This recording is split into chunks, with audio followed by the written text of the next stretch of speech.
बिहार की सियासत की बात करते हैं। बिहार में चुनाव नजदीक है तो नेता दल बदल की राजनीति के साथ साथ अब भगवान श्री राम को भी याद करने लगे हैं। भगवान की याद भी उस नेता को आने लगी जो कल तक रामचरितमानस को कोस रहे थे।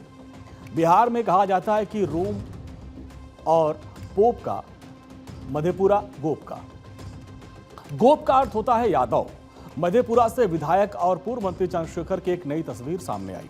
आरजेडी विधायक चंद्रशेखर और तेजस्वी यादव एक समारोह में पहुंचे और इस दौरान एक बैनर लगा था।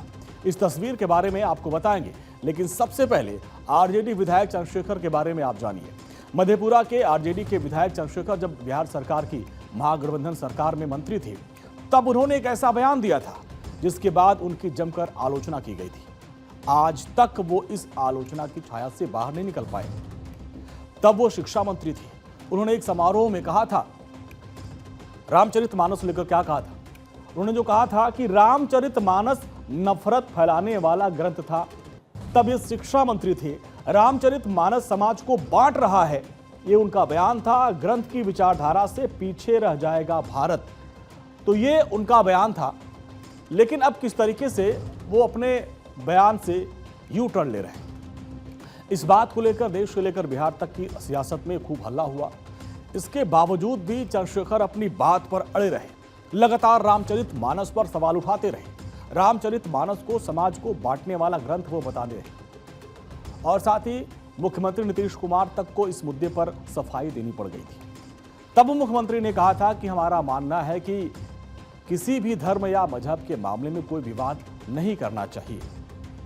लोग इस तरह के धर्म या मजहब से जुड़े हैं तो उसमें किसी भी तरह कोई हस्तक्षेप नहीं करना चाहिए।